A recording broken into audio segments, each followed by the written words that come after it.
I'd like to start off by reflecting on what's been a busy winter transfer window for Man City. Four new senior players have arrived, and the latest of those is midfielder Nico Gonzalez, a £50 million signing from Porto on deadline day. Gonzalez has been described by director of football Cheeky Begiristain as an ideal acquisition for Man City.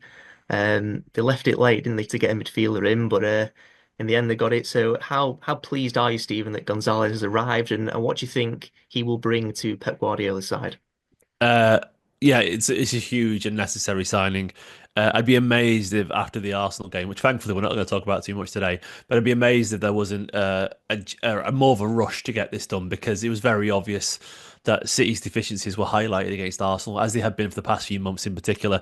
Yeah, Nico Gonzalez feels like an essential signing, if I'm being honest. Look, the size of the shoes that he's got to fill are ridiculous. The literal best player in the world in Rodri, the Ballon d'Or winner, you can't step into that. It's not possible. And it'll take him a long time to get up to scratch and up to the levels that Guardiola requires, of course, naturally.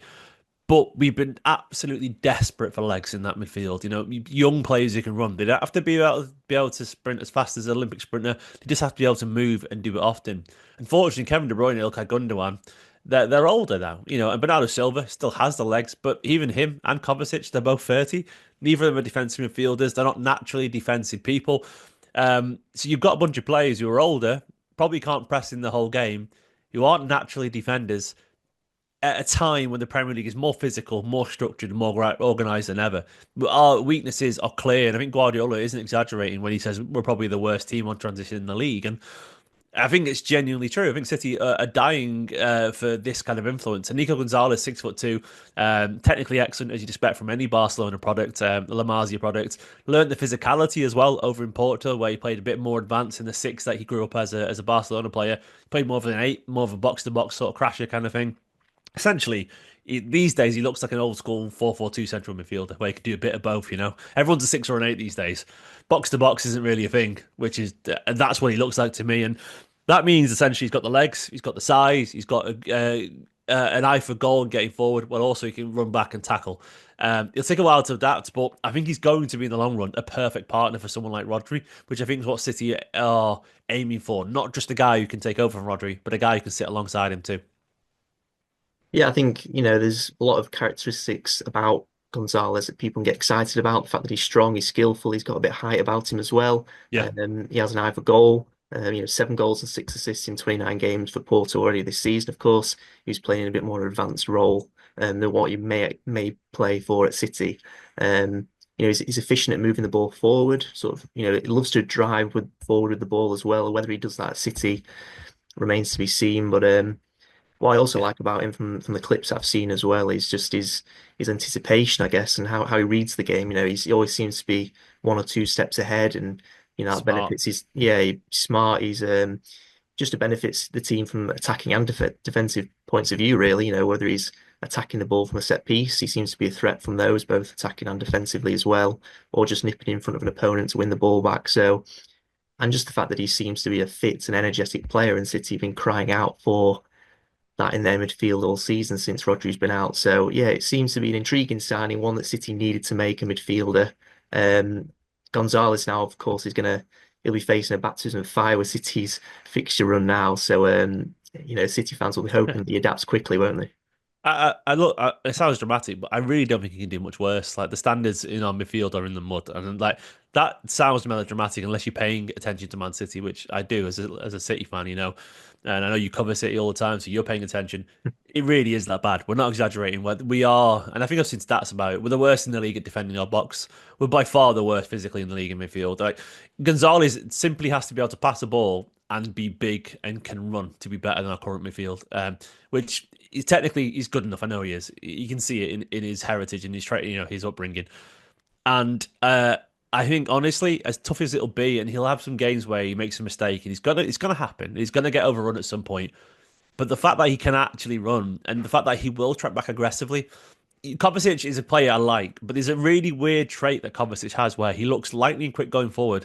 For some reason, he looks like he's caught, stuck in mud when he's running backwards. It makes no sense. He honestly looks twice as fast when he's running towards the goal, but can't run back towards his own goal. don't understand it for the life of me. But it shows he hasn't got a natural defensive instinct in his body at all. He just can't do it. He always gets the wrong side of an attacker when they try and, when he tries to intercept. He's caught constantly lacking, and they just can't recover the pace. So look, having a guy who can actually just run back towards his own goal while also winning aerial duels. I didn't realize how much Rodri did that until I saw the stats afterwards. Rodri is a monster in the air because he's a big guy.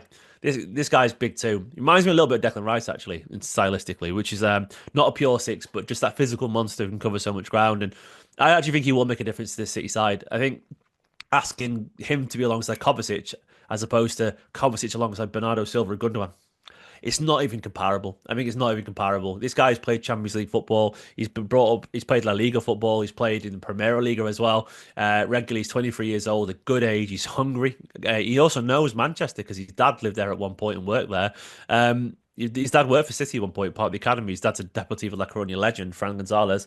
So I think he's ready for this move. I think he understands it. I think City have profiled him really well. The exact kind of player, complementary and necessary at the same time. Yeah, I think he will be an improvement. I just don't see how he won't be really. It feels, as far as £50 million signings go, one of the lesser risk ones. We'll see. He could crash and burn, but something about his game doesn't suggest he will. Yeah, just hopefully for City fans' perspective that he settles in quickly. City's midfield, as we've said, has been dismantled in for many games now, and yeah, just Yeah. hopefully works out. But for City overall, four signings made, four senior signings as well as Gonzalez. They've strengthened in defence with Abdukodir, Khusanov, and Vitor Reis, and also in attack with Omar Marmoush. So with those four signings, and I think it's around 180 million spent in total, how would you assess City's winter transfer window overall? Aggressive, and probably necessary. There are still massive gaps to plug. I didn't think we are going to get the midfield at one point. Obviously, Cambiasso was a late link. Sorry, not Cambiasso, Gonzalez. But I also have Cambiasso as a name on our lips as well because he looked like we were going to sign a fullback. Sort of plays left back for Juventus, but can play on the right too. And you can tell like City are very aware of the deficiencies of this side. It's nice to see. I wouldn't have minded maybe a senior centre back, someone 25, like 25, 26, like Akanji was when he joined, a few years back. Just very, very much ready to step in because Khusanov and Vitor Reis are very much young project signings, but they're clearly going to be good players. Well, I say clearly, I don't know that, but they're clearly highly rated and they have talent. And I'm fine with the idea of signing young players to bed in this season while still leaning on, the senior centre backs, Kanji, Diaz, Stones, okay, so on. Vardy can play there, of course, as well. And then obviously Marmoush is the Alvarez replacement we needed. We just needed that. It was desperate. So we've signed a couple of centre backs to ease in as the older ones get older. We've signed a backup striker finally and a backup wide player, a bit more creative. We've signed a midfielder. We clearly probably will sign Cambiasso, which is a fullback in the summer transfer window. We'll probably sign another midfielder as well. It's exciting because for me, this was City reacting to a very obvious misstep. Guardiola's come out publicly now many times and said that it was probably his idea, mainly his idea to sort of stick with what he's got. And I understand that tendency to trust those that you love and you appreciate and that you've worked so long with. But at some point, you have to be a bit more ruthless. And City weren't fundamentally. They didn't see this coming. The squad was too small, as Guardiola said, too short. And I think they've realised now with the extent of the football calendar, the amount of games you have to play, how long the games last these days, how physical they are, how much running everyone does with less time to rest. You can't get by on that short squad anymore of 20, 21 players that Guardiola loves. It has to be the full 25. And I think City have taken very obvious aggressive steps to sort of fix that. Time will tell how successful it's been, but for me, it's reassuring as a City fan that this seems like there's a strategy in place here. The signings are deliberate. The signings do plug some holes, and they've already shown signs that they will plug the holes in the future of that are already there. Not this window, unfortunately, but they definitely will do it the next window. So I'm reassured, yeah.